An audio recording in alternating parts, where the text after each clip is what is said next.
So, yes, I publish op-ed news. It started as a personal blog, and I started inviting other people to write for it, and it grew and it grew. So it's reached over the last 10 years, anywhere between, most of that time, anywhere between 250,000 and 800,000 unique visitors a month. And we just recently passed 160,000 articles published with a volunteer editor team. It was op-ed news and my work with it that got me thinking about the idea of bottom-up, because bottom-up is basically from the grassroots. It's participation. I put together a kind of a chart here to characterize it. There's top-down and there's bottom-up. Top-down tends to be centralized, bottom-up tends to be decentralized and local. Top-down tends to be big, bottom-up small. Top-down one-to-many, bottom-up is many-to-many. That would be, TV is one-to-many. Being on a listserv or having a blog where people can comment is many-to-many. Top-down is parasitic, bottom-up is symbiotic and cooperative and interdependent. Top-down is hierarchical, and bottom-up is to acknowledge Mr. Cook before, it's like a Gaian. It's everybody connected together and participatory.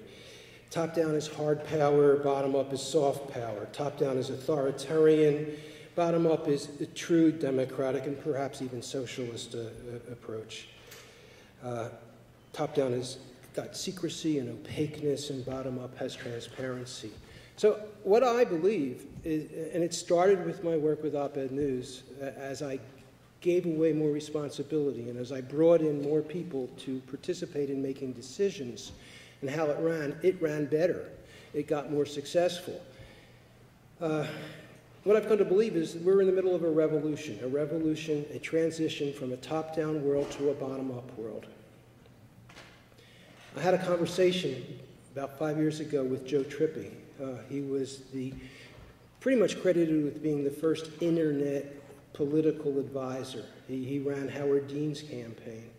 And at the time, he was observing that Hillary Clinton, this was May 2008, Hillary Clinton was in trouble.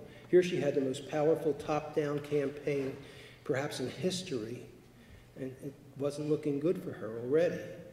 Obama had a bottom-up campaign, and it was like, whoa, bottom-up, yeah. And it got me thinking a lot about that, and I like to look at like a big picture way of things, and it made me realize that the top-down culture came about with civilization. Civilization brought us hierarchy and domination and control, and before that, civilization is generally attributed with the onset of farming, maybe 8,000, 10,000 years ago, before that, we had indigenous tribal culture and bands for hundreds of thousands of years. So humans, during all those times, lived in a bottom-up culture. Now, there was usually a leader, often an elder, but it was always somebody that the whole tribe pulled together to connect with and who gave the power to. With the top-down world, that changed. A couple weeks ago, I do a radio show, Bottom-Up Radio, that's based on this idea, where I try to talk to different people with different perspectives about top-down and bottom-up. So a few weeks ago, I was talking to Daniel Quinn, who wrote the book Ishmael. How many of you are familiar with that? Wonderful book. If you haven't seen it, it's fascinating. And he wrote an essay kind of in preparation for our interview, which was kind of an honor, where he talked about civilization. And he talked about how civilization required police and soldiers to protect what was in the bank, which was the surplus, the food surplus, and it hadn't been needed before. And he talked about how some civilizations have the ability to end, and some don't. And I wonder, really, whether this whole top-down model that we have with civilization was a mistake in some ways, or a detour, or maybe it's gone too far. And I really think we have to look at that whole big picture. Now, I titled my talk Bottom-Up Economics, but you really need to get an idea of bottom-up and top-down. What I want to try to get across to you is that looking at the world and our culture and the way we relate from a top-down or a bottom-up way can be a value system. It's what it's become for me. I look at a system and I go, that's top-down. It could be bottom-up. And I think in terms of that more and more, and I'm hoping that I can get that across to you. Back in the 1800s, when anthropology was just developing, the model of the pre-civilization people was that they were savages living in a brutal world of bare survival. That's the model that existed until maybe the 1950s or 1960s. Then, modern-day anthropologists started studying still living indigenous tribal cultures. Up till about 500 years ago, maybe 3/4 of the world was still indigenous tribal culture, by the way. It's not that recent that it's disappeared, and there's still a couple thousand of them left. But what they found in the 50s and 60s was that it's not brutal, that the indigenous cultures that live now, they don't have a hard life. They work to survive 2 or 3 hours. They're the ones who are wealthy.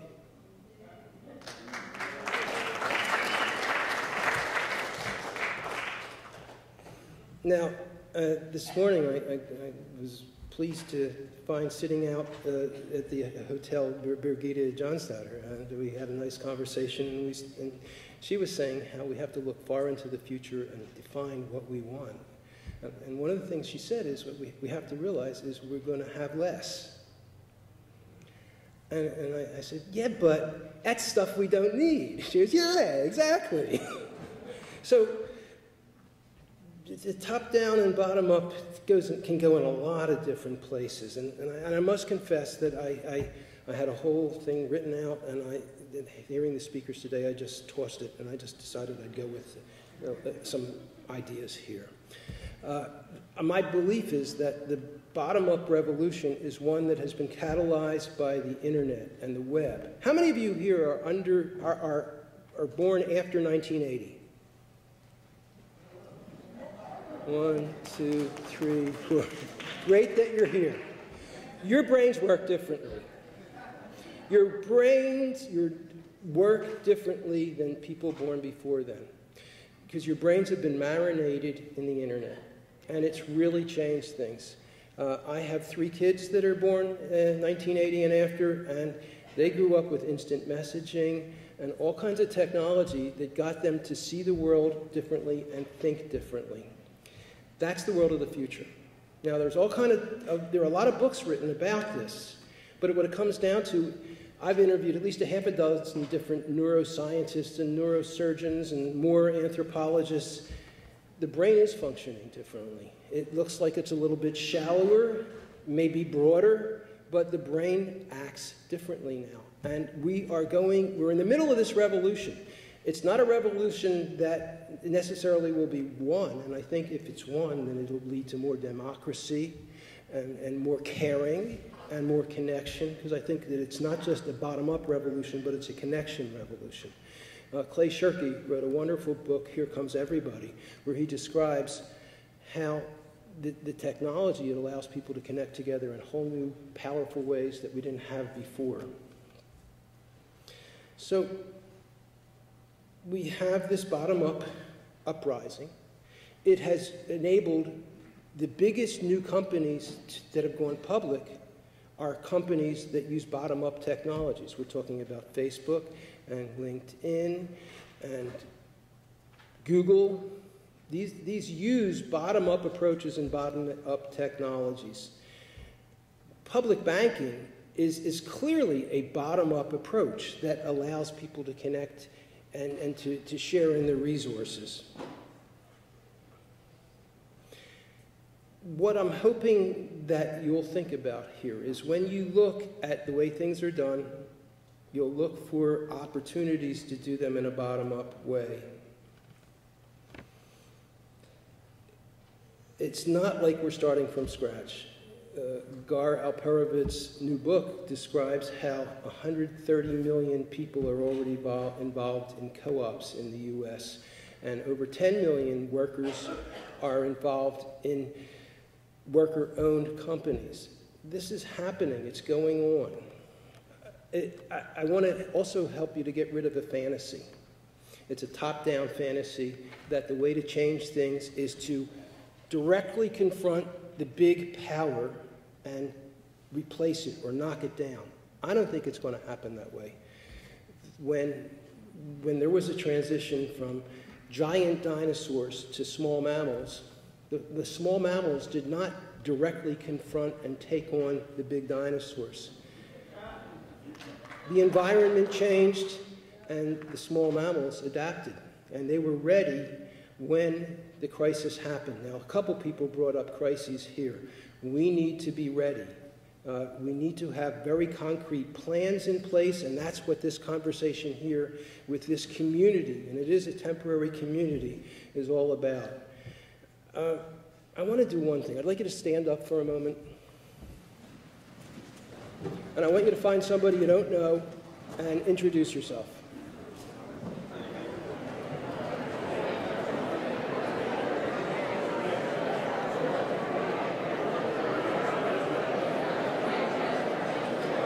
Everybody find somebody?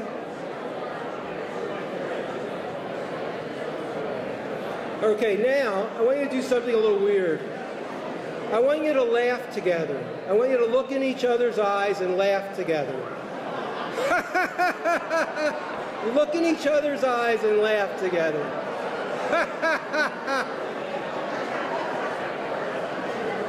Okay, you can stop.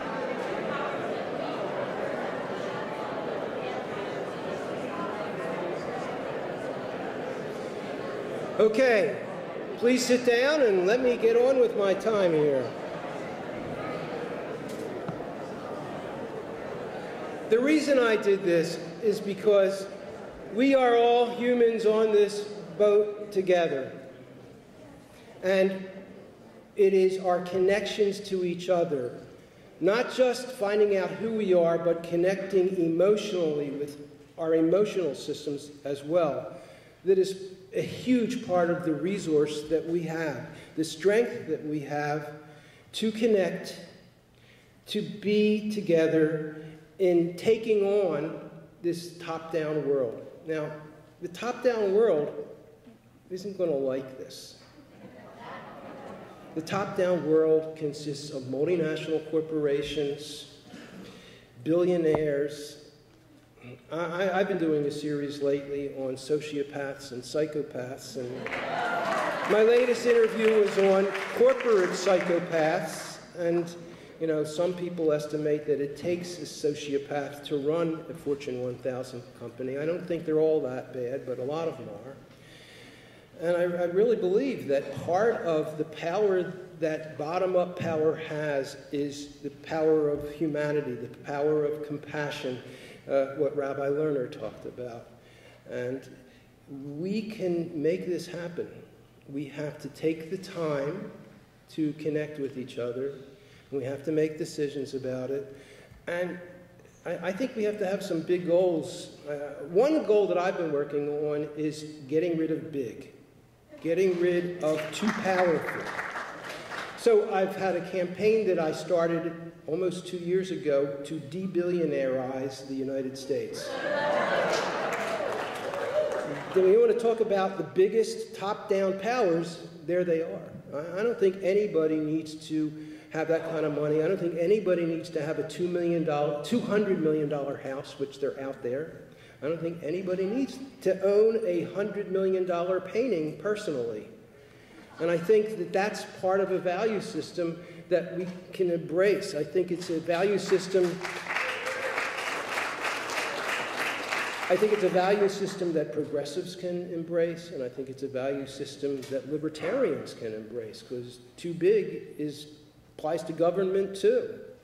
I believe that there's a way to scientifically address this. I believe that it's time that money be invested, just like we did in the space program, in how to keep businesses small, how to keep things from getting too big. For example, there are economies of scale, and there are questions, how small can like an automobile company be?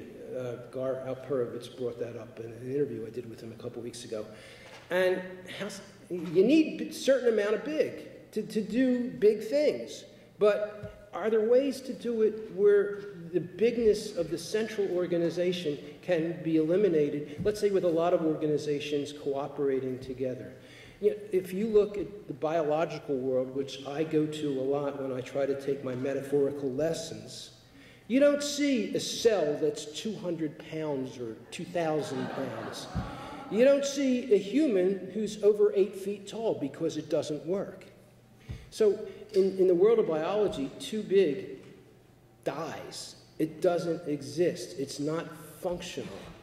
I think that we need to look for ways to learn from biology how to get more cellular and granular and organic in terms of the way we do business. And I think in terms of public banking, that means really localized. The answer to too big is relocalization and small, connecting people together, connecting organizations together, using the power and the tools of the internet. It's a fabulous tool that will enable huge things to happen, but it's also already being abused as nations and authoritarian states are learning how to figure out how to tap into Facebook and what have you and see who's doing what. So we have to watch that. But there are wonderful opportunities, and I hope you walk away from this talk starting to look at the world from top down and bottom up, and see the bottom up way as a way that is a value that we can attain and strive for. Thank you.